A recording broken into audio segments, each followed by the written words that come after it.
Okay, so we're doing something a little bit different. The budget's going to be almost free. Not everyone's going to have one of these laying around. However, if you do, great. If not, ask a friend.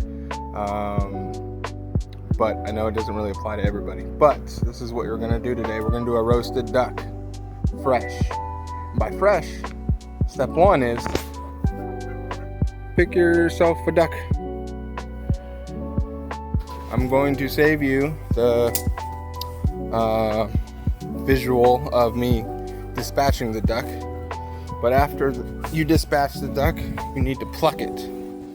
Okay, after you dispatch your duck, we have a big pot that goes on here. I cleaned it up and put it away already. You're gonna fill it about halfway up, get the water to be about 150 degrees, and you're gonna get your duck and leave it in there for about 15 minutes. And then you can get your wife or do it yourself to start plucking the feathers. And then after that, I'm going to show you how I prep everything. We're going to do a roasted duck, as I've mentioned before. And so we'll start prep on that in a little bit. After rinsing off your potatoes, we are going to order them. Now, math class starts right now. One potato. That's whole. Ladies and gentlemen, this is a half potato.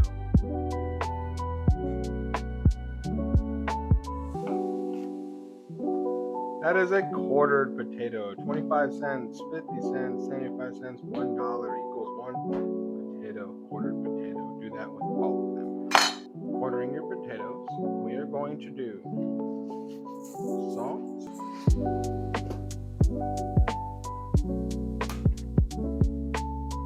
pepper, a lot of pepper,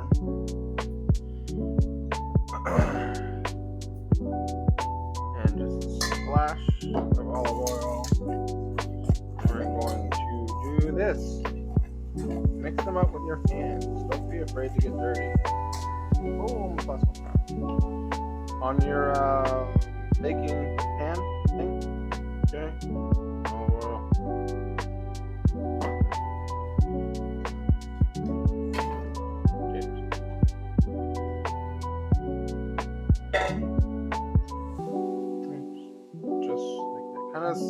We're going to be placing the duck in here, so kind of give it just a little bit of room to breathe. It doesn't need to be perfect, but then there's that. And then wash your hands again. Carrots.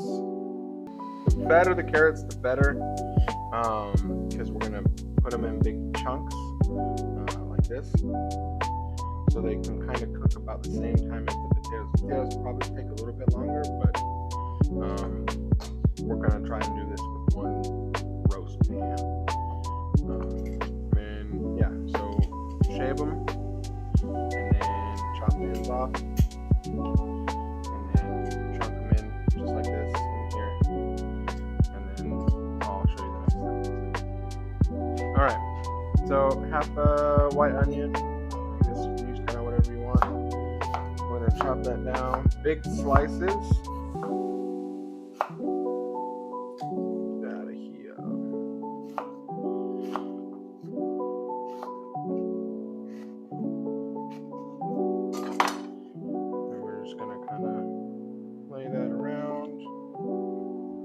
Might not need a whole half full, yeah. Just kind of cover everything. Okay, same thing with the rosemary. Grab the tip,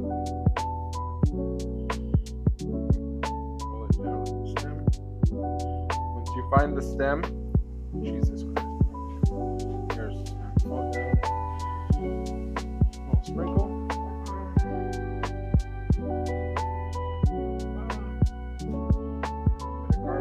Take about half of your garlic and move it aside. Take the other half and give it a good chop or a good dice.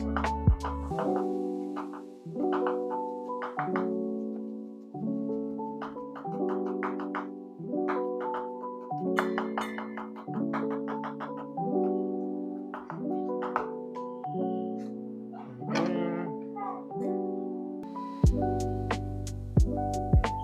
it around.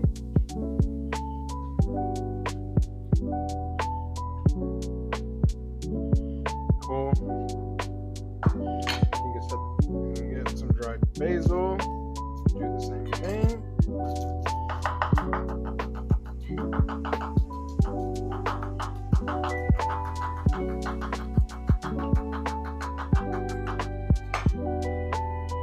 Sprinkle. Now we're going to do the duck. Watch.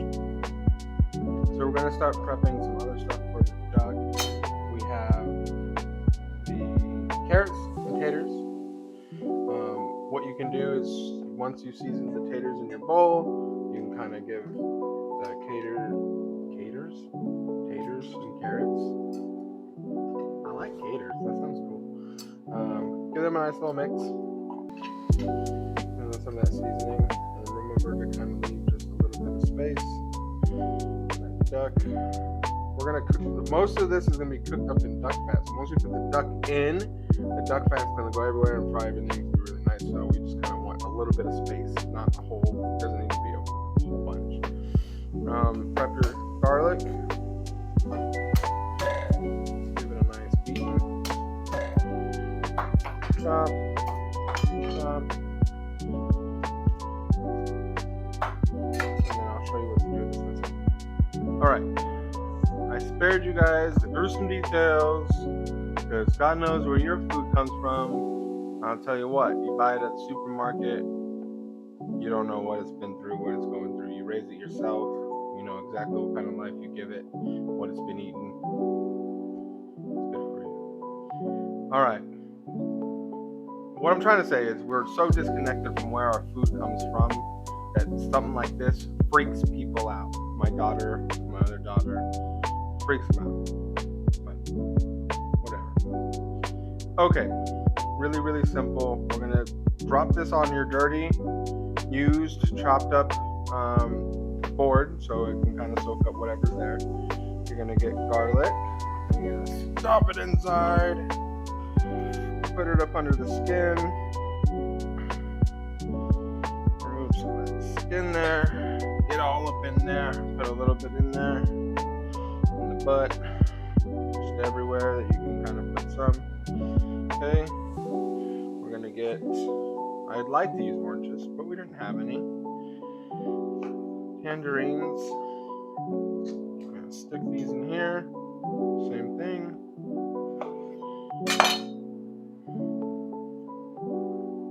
Okay. Orange pepper. That really nice coating.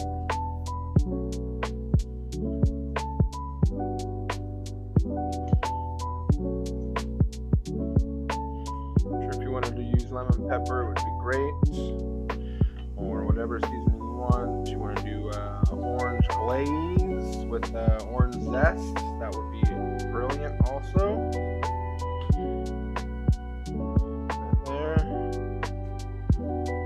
Breast side down into an oven 350 for about an hour. We're gonna check on it. Okay, after about an hour at 350, what you're gonna want to do is pull your bird over, stick a couple. Well, you're going to want to flip it over. I already did this, but you want to poke a couple holes in it to check.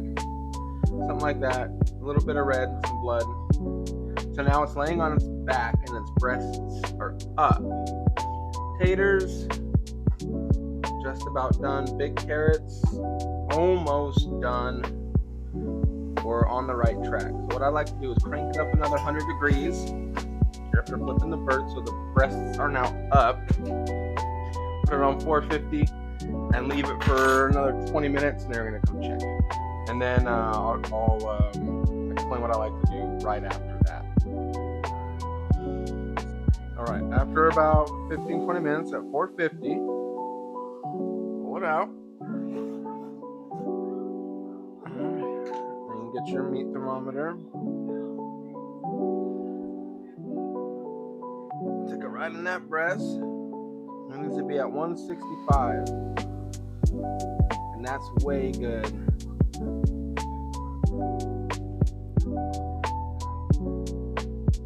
165. Good. Okay. Even if it's a little under, this is what I like to do with anything that I put in the oven, poultry wise anyway. So this is edible. It's cooked pretty through, almost all the way through in most spots. But for about 5 to 8 minutes, I'll put it on broil. And that's gonna change the heat direction down, and it's gonna make that skin super nice and crispy. And whatever degrees, 5 degrees off you're gonna be, it's gonna bring it back up to temperature. And remember, when you pull that duck out, it's gonna continue to cook also. So even if it's like, let's say 162 in some spots, 5 to 8 minutes on broil should take care of that. It's going to cook